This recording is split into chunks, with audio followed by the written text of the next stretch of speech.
చెన్నైలో నిర్మాణంలో ఉన్న మెట్రో రైల్వే ట్రాక్ ప్రధాన భాగం కూలిపోవడం ఇప్పుడు తీవ్ర చర్చనీయాంశంగా మారింది. ఈ ప్రమాదంలో ఒకరు మృతి చెందారు.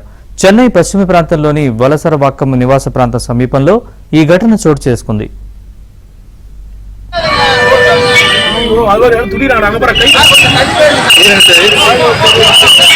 చెన్నై మెట్రో వద్ద ప్రమాదం జరిగింది. ఈ దారుణ ప్రమాదంలో ఓ వ్యక్తి మరణించాడు. చెన్నై మెట్రో రైలు ప్రాజెక్టు ఫేజ్ 2 నిర్మాణంలో భాగమైన మౌంట్ పూనమల్లి రోడ్డు సమీపంలోని డిఎల్ఎఫ్ రామాపురం వద్ద ఒక ట్రాక్ కూలిపోవడంతో ఈ ఘటన జరిగింది.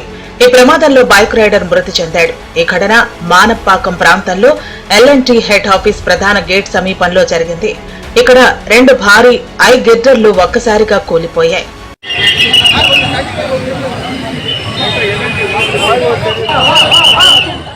అయితే ఈ ప్రమాద ఘటనపై సీఎంఆర్ఎల్ ఎక్స్ లో పోస్ట్ చేసింది. గిర్డర్లను సపోర్ట్ చేస్తున్న ఏ ఫ్రేమ్ జారిపోవడంతో ఈ ప్రమాదం జరిగినట్టు పేర్కొంది.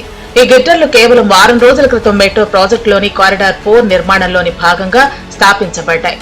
ఈ ప్రమాదంలో బైక్ రైడర్ మృతి చెందినట్లు ధృవీకరించారు. మరణించిన వ్యక్తి కుటుంబానికి మా సానుభూతి తెలియజేస్తున్నామని సీఎంఆర్ఎల్ తెలిపింది. ఈ నిర్మాణ వైఫల్యానికి కారణం తెలుసుకునేందుకు పూర్తి విచారణ చేస్తామని సీఎంఆర్ఎల్ హామీ ఇచ్చింది.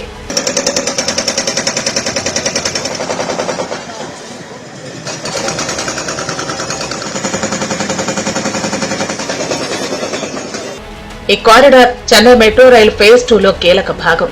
ఈ కారిడార్ లోని పూనమల్లి ఓరూర్ భాగం ఈ డిసెంబర్ నాటికి ప్రజలకు అందుబాటులోకి తీసుకురావాలని సీఎంఆర్ఎల్ టార్గెట్ గా పెట్టుకుంది. అయితే ఈ ప్రమాదం చెన్నైలో వేగంగా జరుగుతున్న ఇన్ఫ్రాస్ట్రక్చర్ ప్రాజెక్టుల్లో నిర్మాణ భద్రతపై ఆందోళనలు లేవనెత్తింది.